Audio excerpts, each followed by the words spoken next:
all. We'll start with the today's topic, that is Universal Declaration of Human Rights. The UDHR, that is Universal Declaration of Human Rights, is the international document which has been adopted by United Nations General Assembly on 10th December 1948. This draft was prepared by the drafting committee of ECOSOC, that is Economic and Social Council, which is appointed under the Commission on Human Rights. This drafting committee has been chaired by Eleanor Roosevelt of US, is a wife of Franklin D. Roosevelt, the President of America. This UDHR constitutes preamble and 30 articles. Now this is a declaration. This is an international document which declares that there are certain fundamental rights, there are certain human rights of all the people across the globe, irrespective of their citizenship, nationality, race, religion, etc. We cannot make a distinction in between the people. Those who are living a life of human being is considered as a human being, and therefore being a human being he do possess certain rights, and these rights are considered as a human rights. And due to the devastating effect of a World War First, World War Second, it was expected that no such world war shall took place in future, and therefore it is necessary to guarantee certain human rights. Not only guarantee, but to protect these human rights from the abuse, from the violation either by the state or by non-state actors. हे जे human rights आहे, मानवाधिकार आहे, त्यांचं कुठल्याही प्रकारे उल्लंघन होऊ नये याकरता निश्चित असे ह्युमन राईट नेमके कोणते कोणते आहेत याचा जाहीरनामा हा या UDHR मध्ये दिलेला दिसून येतो. त्याचबरोबर नुसते अधिकार देऊन उपयोग नाही, तर त्या अधिकाराचं संरक्षण होणं देखील गरजेचं आहे, आणि त्या संरक्षणासाठी देखील काही यंत्रणा त्या ठिकाणी राबवण्यात आलेली आहे. This UDHR in its preamble says that whereas recognition of the inherent dignity and of the equal and inalienable rights of all members of the human family is the foundation of freedom, justice, and peace in the world. Now, here UDHR clearly says that we are just giving recognition to the inherent dignity. The inherent dignity means the dignity which is there with every human being since inception by birth itself. And UDHR not giving the dignity or human rights, but UDHR is just recognizing the very existence of the human rights. This dignity in along with the equal and inalienable rights. Inalienable means which cannot be deprived, which cannot be taken away or imparted with. And these equal and inalienable rights can be found to all members of the human family. Human family, those who belongs to the human category, is known as a human family. May it be a daughter, a woman, a son, an adult person, physically challenged, mentally challenged, belonging to any race, religion, sex, or place of birth. But still, if that person is a human being, then that human family, being a part of human family, he do possess certain equal and inalienable rights. And on the basis of these rights, we can carve out freedom, justice, and peace. And this is the very important object of United Nations organization, that it shall maintain a peace and tranquility in the whole world, to keep the world war free. No person shall live in the fear of a war or external aggression or internal disturbance, because without peace, without security, there cannot be a development, there cannot be a progress, and therefore it is necessary to maintain the peace in the world. This Universal Declaration of Human Rights, which is adopted on 10th December 1948, is divided into four parts for the purpose of study. These four parts are: first part is the general, which contains Article 1 and 2. Second part contains certain civil and political rights from Article 3 to Article 21. Economic, social and cultural rights from Article 22 to Article 27. And concluding remarks or a saving clause or an interpretation clause is provided under Article 28 to 30. Now, this UDHR is a kind of universal declaration which is given by the United Nations General Assembly. Here you can find that the PDF of or the document of Universal Declaration of Human Rights. Here the preamble is ranges a complete page. Then Article 1 states that all human beings are born free and equal in dignity and rights. They are endowed with reason and conscience and should act towards one another in a spirit of brotherhood. This is the very foundation of the United Nations organization. This is a very foundation of UDHR, and it is also a foundation of Indian Constitution, that every human being is born free. Born free means you cannot make a person subject to any slavery, subject to any bonded labor system, or subject to any inhuman or cruel treatment.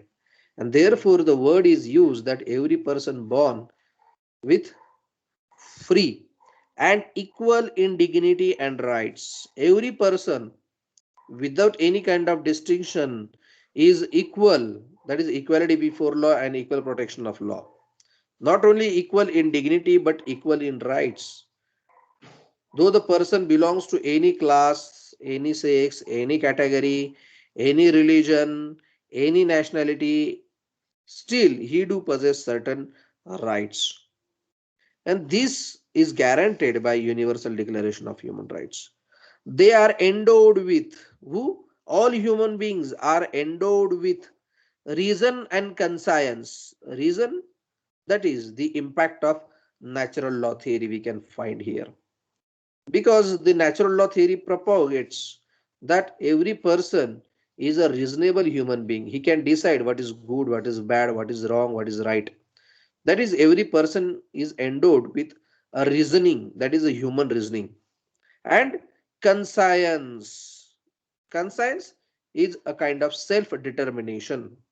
You can find this word under Article 25, that every person has freedom of conscience. In Indian Constitution, Article 25 says that every person has a freedom of conscience. This kind of conscience, that is to decide whether to believe or not to believe, whether to decide as it is a wrong or a right. It is up to that person to whom he shall follow, what kind of education he shall secure. It is all determined by himself. That is a right of self determination. That is a conscience, reason and conscience, and should act towards one another in a spirit of brotherhood.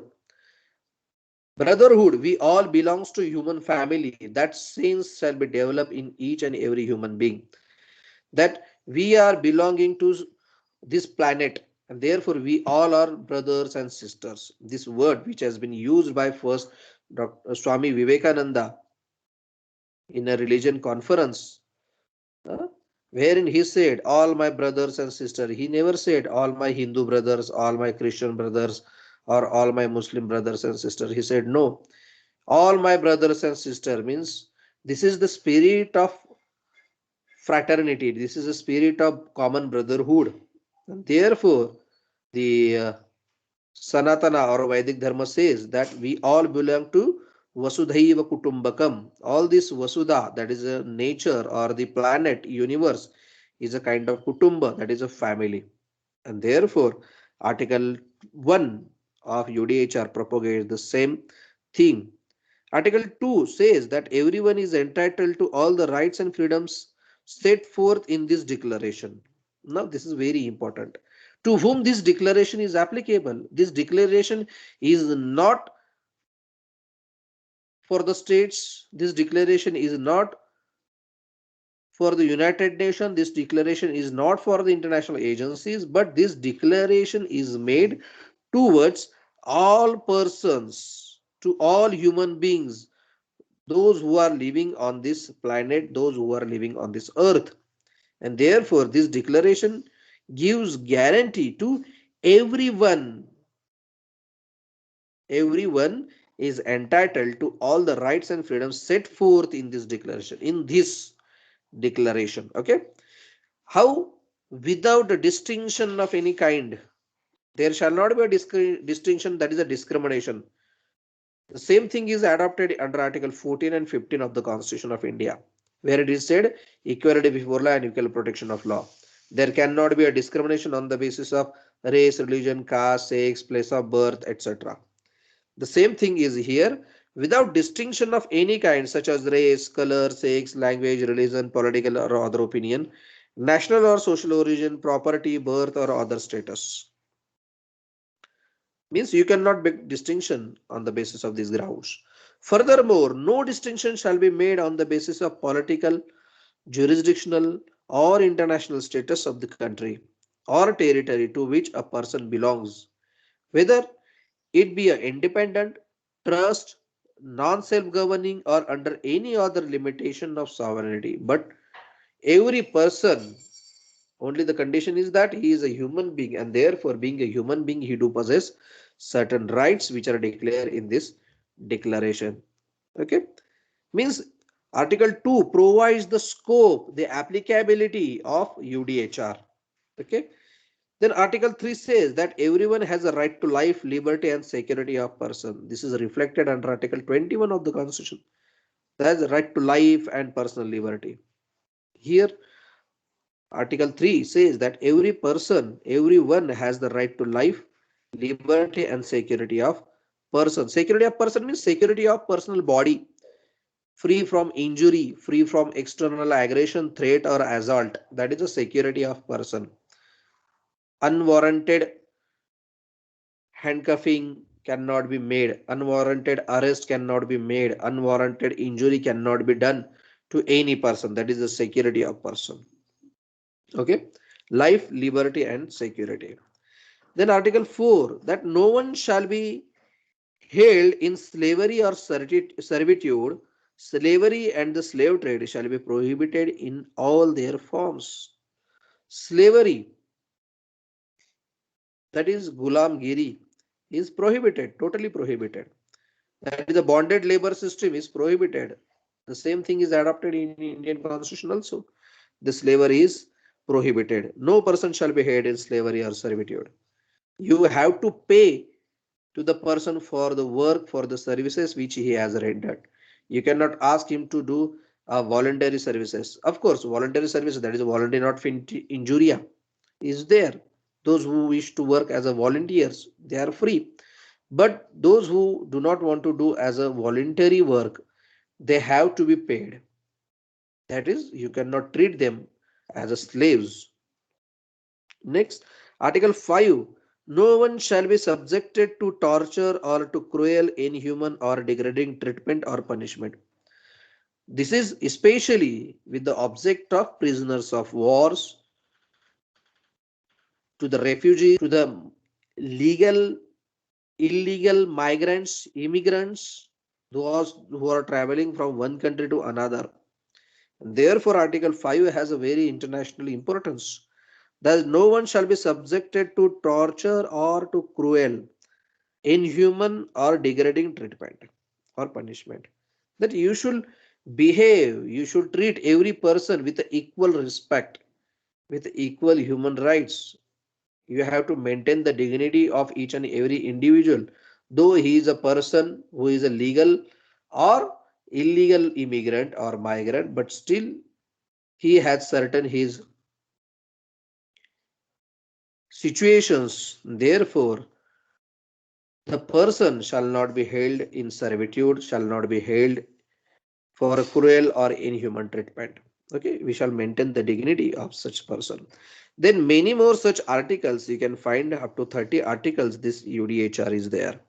This article 28, 29 and 30 is a kind of interpretation clause. Article 28 says that everyone is entitled to social and international order in which the rights and freedoms set forth in this declaration can be fully realized. Means every state, every international agency shall make such environment in the nation, in the country, that the rights which are enshrined, the rights and freedoms which are given in this UDHR can be enjoyed, can be realized in its full sense. Means these rights, these freedoms which are guaranteed under UDHR shall not be treated as a dream or a fanciful ideas, but they shall be effectively implemented. And for that effective implementation, for that effective enjoyment, the state, the international order, the international agencies shall prepare, shall make a proper environment. Okay. Then Article 29 and 30 is also a kind of saving clause which provides that this UDHR shall be brought into effect by every state. At least the attempt can be made by every person. Okay. This UDHR, that is Article 1 and 2, is general in nature that we have seen. Then civil and political rights are provided from Article 3 to Article 21. Here we can see that this right to remedy, prohibition from arbitrary arrest and detention or exile, Article 10, that is a full and public hearing shall be given to every person from impartial or unbiased tribunal or quasi-judicial authority.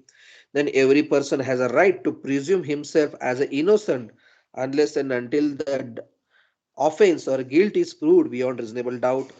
Then Article 20 provides freedom from the ex post facto law that we have seen under Article 22 of the Constitution.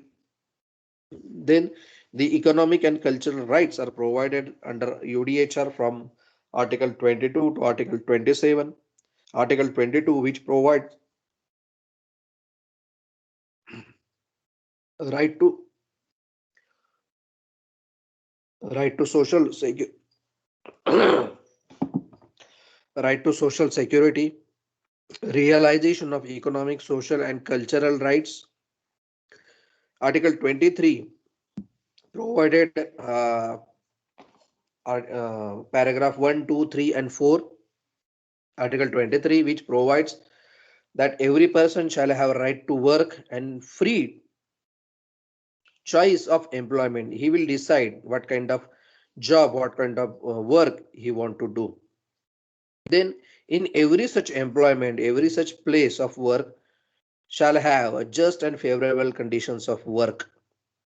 Means the employees shall be given a proper security and safety measures to do a work. Then Article 23, paragraph 2 provides that equal right in equal pay. Means every person shall have a right to equal pay for equal work. This is also given under Article 39 of the Constitution. That is equal pay for equal work shall be given to all the person. There cannot be a discrimination on the basis of sex, that being a woman and men, or a person belonging to a particular nation and another nation, you cannot make such kind of discrimination. Then every person who works has a right to receive the just remuneration, a fair remuneration, that is a salary or an income from the services which he has rendered. Then Article 23 in its paragraph 4 provides that every person shall have right to form and join trade unions for the purpose of making a claim on the collective bargaining. It is necessary to form a trade union as well as to join a trade union. This is the right which is given to all the employees. Now, why this right is given? Because this secures the economic interest of that person, and therefore this is given. Article 26 provides a right to education. Every person has a right to education, pre and compulsory primary education. It is also given under Article 21A of the Indian Constitution, as well as it is provided under fundamental duties. Okay. Then Article 27 provides that right to participate in cultural, to live a life in its fullest extent. It is necessary that the person should allow to develop his artistic, literary, musical, or cultural sense so that his life can be in its maximum happiness. And therefore, Article 27 guarantees. As I said, Article 28 and to 30 provides a concluding or a interpreting clause of UDHR. Article 28 says that everyone is entitled to social and international order. Every person is entitled to receive a social and international order. Article 29 provides that everyone has a duty to community. Now, Article 1 to Article 28 provides a right, but Article 29 is a kind of exception which provides that okay, right is available to all the person, but it is the duty of every person that he should respect the rights and freedoms of another person. And therefore, the limitations can be imposed the law, by the law of the particular country, of the particular state. Because these limitations are necessary so that the person cannot overpower, the person cannot suppress the rights of another people.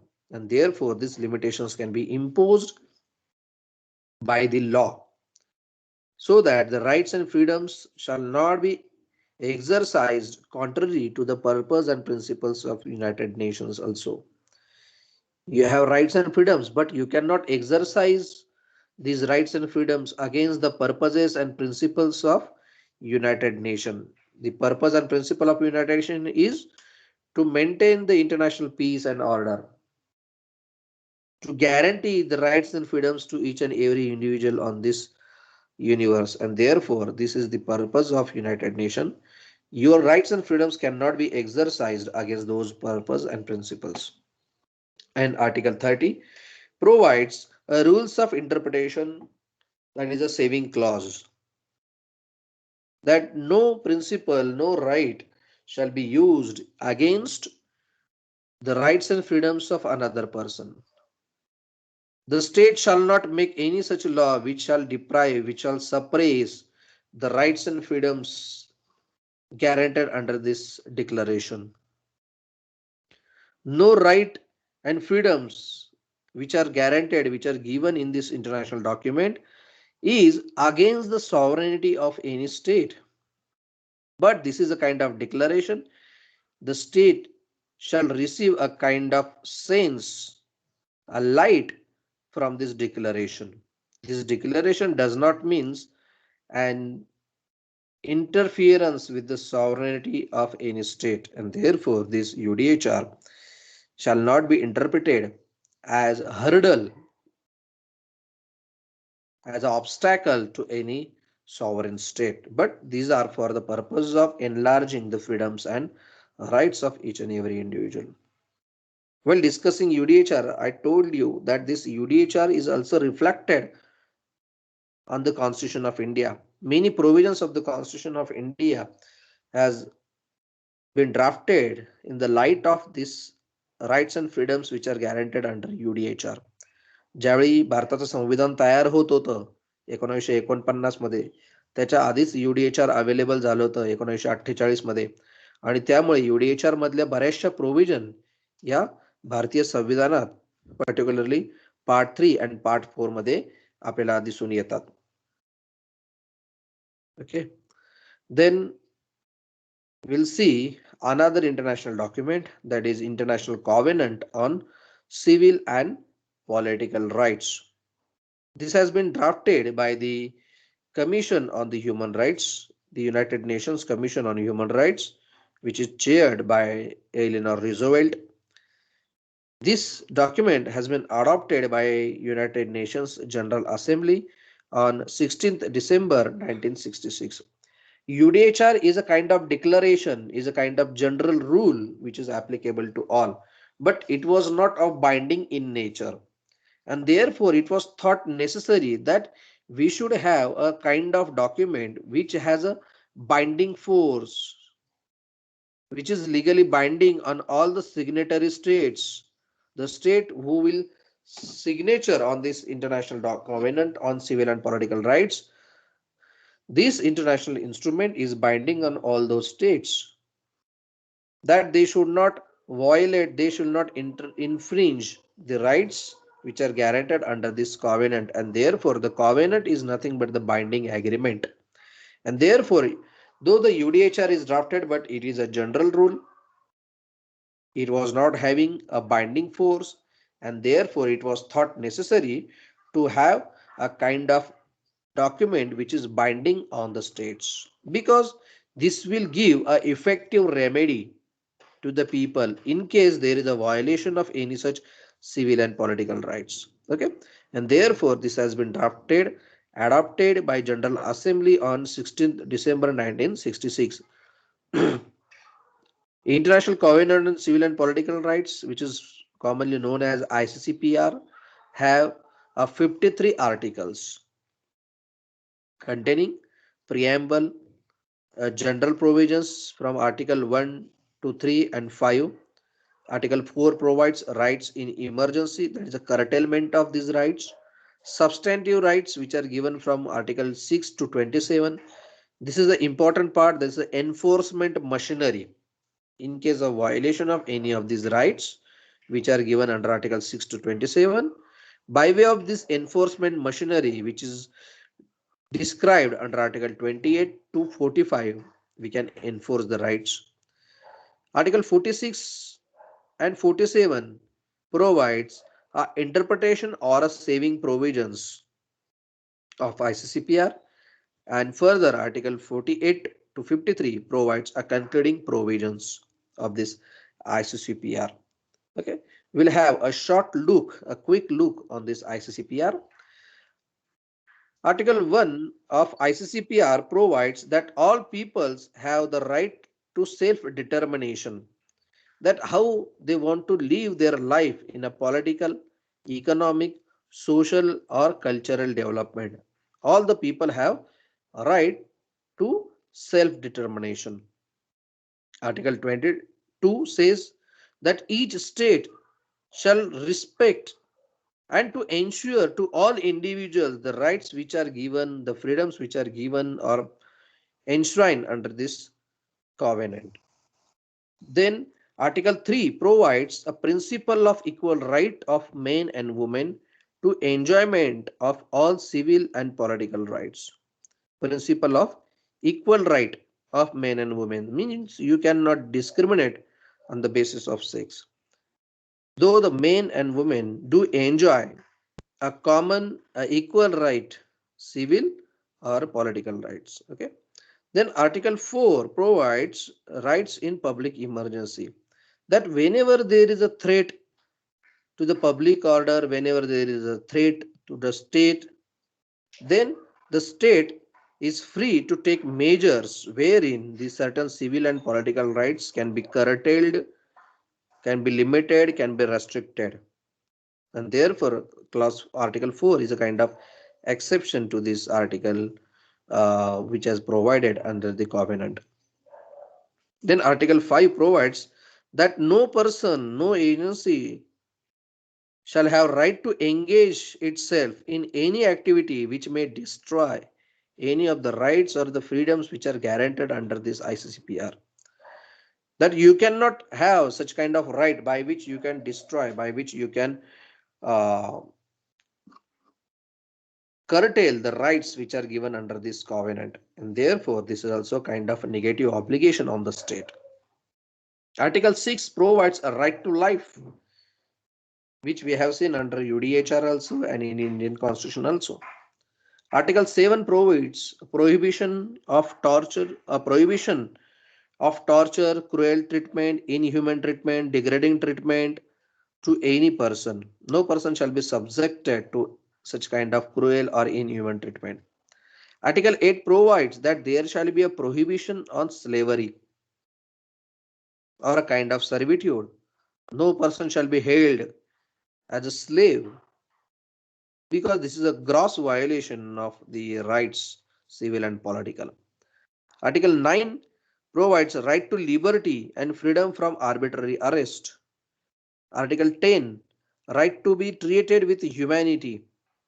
Every person shall be considered as a human being and therefore he should have a right to be treated with a humanity. Article 14 provides a right to equality. The same number is given, that is Article 14 under Indian Constitution also, which provides right to equality, that is equal protection of law and equality before law. Then Article 17 provides a right to privacy, right to family, right to home. This is given under Article 21 by the Supreme Court. The Supreme Court has given a certain rights under Article 21 by enlarging the scope of right to life. And that right to privacy, right to family, right to home is also considered as a very important civil right of each and every individual. Civil rights means being a civilian, being a citizen, he has certain civil rights. Article 18 provides freedom of thought, conscience, religion, which we have given under Article 25 to 28. Okay, these ICCPR, that is the International Covenant on Civil and Political Rights.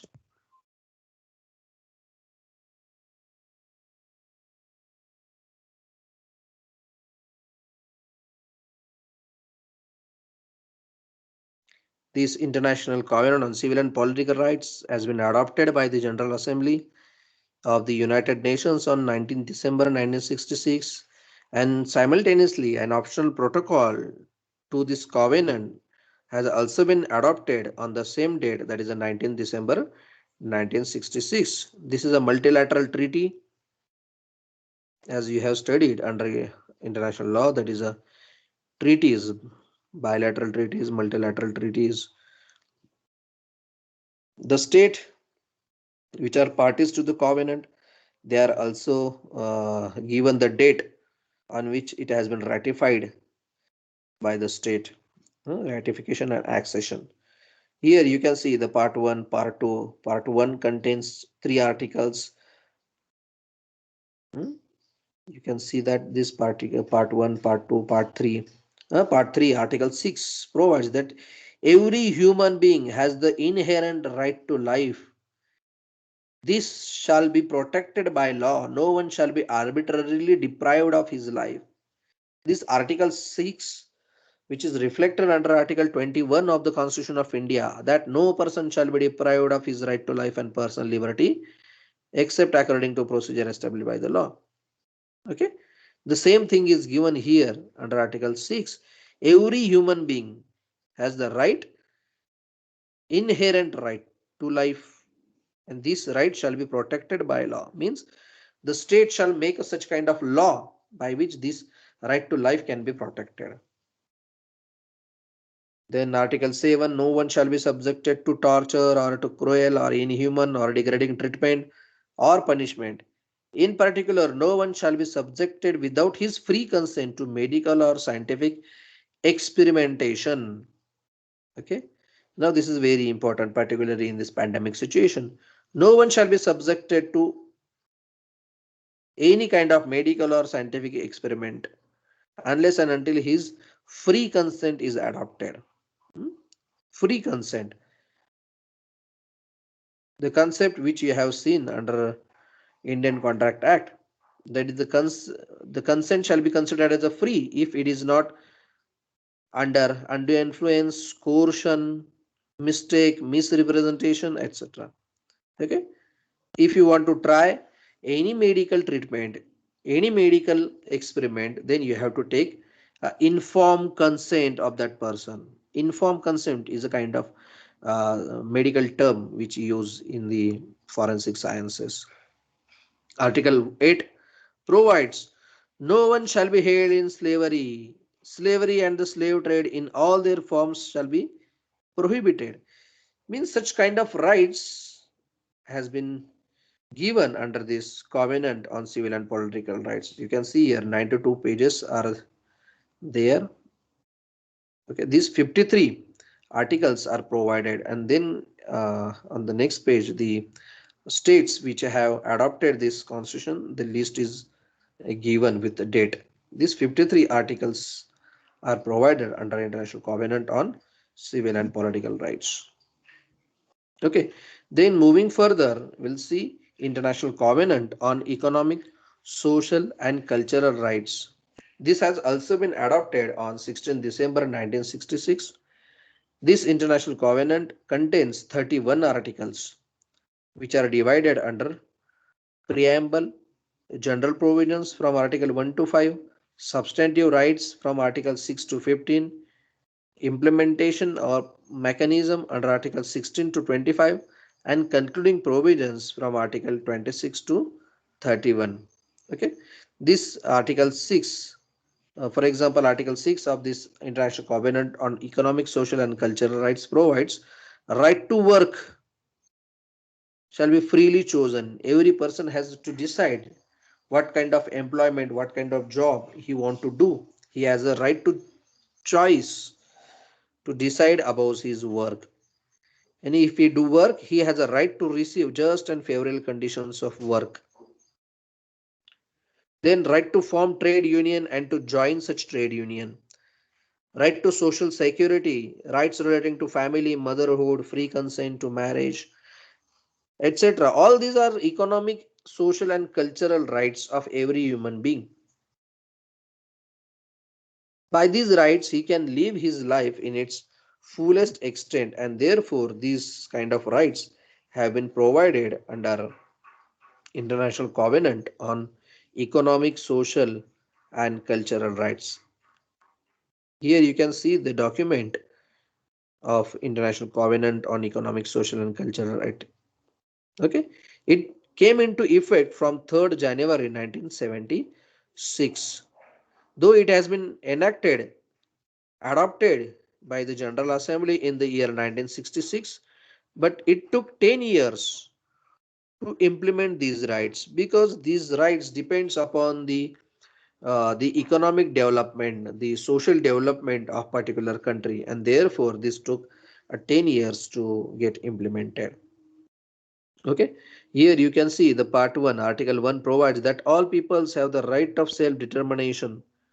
By virtue of that, the right, they freely determine their political status, freely pursue their economic, social, and cultural development.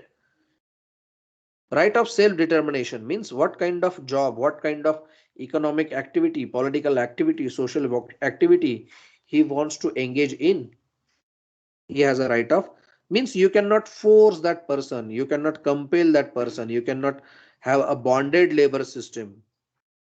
Let him decide on his own way, and therefore all people have right of self determination is given under article 1. Many such rights and freedoms are given in this international covenant on economic, social and cultural rights. For example, here you can see article 7 provides that remuneration which provides all workers as a minimum with, there is a minimum wages act which is developed in India, or the Supreme Court read in Asian workers case, that is it is a living wage.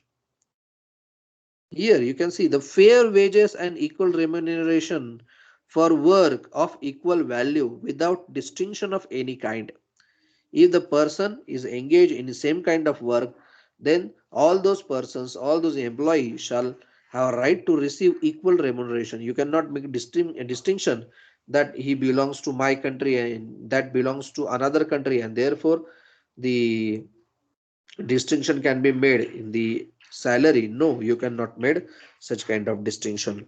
Okay, because many migrant laborers are doing their job in other foreign countries, and therefore they shall be treated with equality. Okay, this ICECR, that is the International Covenant on Economic, Social and Cultural Rights, have 31 articles. Here you can see the article 28 provides that the provisions of the present covenant shall extend to all parts of the federal states without any limitations or exceptions. Federal states means it is applicable to the countries, to the states, to each and every human being who lives in the jurisdiction of particular country in the particular nation. Okay. Then Article 29 says that any state party to the present covenant may propose an amendment and file it with the Secretary General of the United Nations. If it is necessary to make an amendment, then any party, any state party can suggest so. Then Article 30 provides, irrespective of the notifications made under Article 26, the Secretary General of the United Nations shall inform all the states the same article of the following particulars, that is a signature, ratification, means who have adopted, who have ratified, who have given accession to this international covenant. The all the state parties have right to know who are the parties, who are the states, those who have ratified this covenant, so that the other state can come to know that these rights are mandatory, these rights are applicable. The state is bound by this international covenant. Okay. The present covenant, of which the Chinese, English, French, Russian, and Spanish texts are equally authentic, shall be deposited in the archives of the United Nations. Mean the translation, official translation, has been made of this covenant in Chinese, English, French, Russian, and Spanish language. These are the languages which are spoken in the world. Okay. Then the optional protocol has also been adopted to this international protocol, International Covenant on Civil and Political Rights. This optional protocol is nothing but an extension of the existing civil and political rights. Extension for the purpose of implementation, extension for the purpose of providing additions to the life of the people. And therefore, this optional protocol, it has been implemented from 23rd March 1976, that is after 10 years. Then the same optional protocol has also been adopted for the International Covenant on Economic, Social and Cultural Rights. This International Covenant has optional protocol. This optional protocol came into effect on 5th May 2013. This optional protocol is nothing but an extension. An optional protocol is a legal instrument that supplements an international treaty. This is an addition. This is not a replacement of earlier covenant, but this is just an addition, an extension to the international treaty which has already been signed by the United Nations state members. Okay, these optional protocols. Then this UDHR, ICCPR, and ICSCR together constitutes International Bill of Rights. Okay.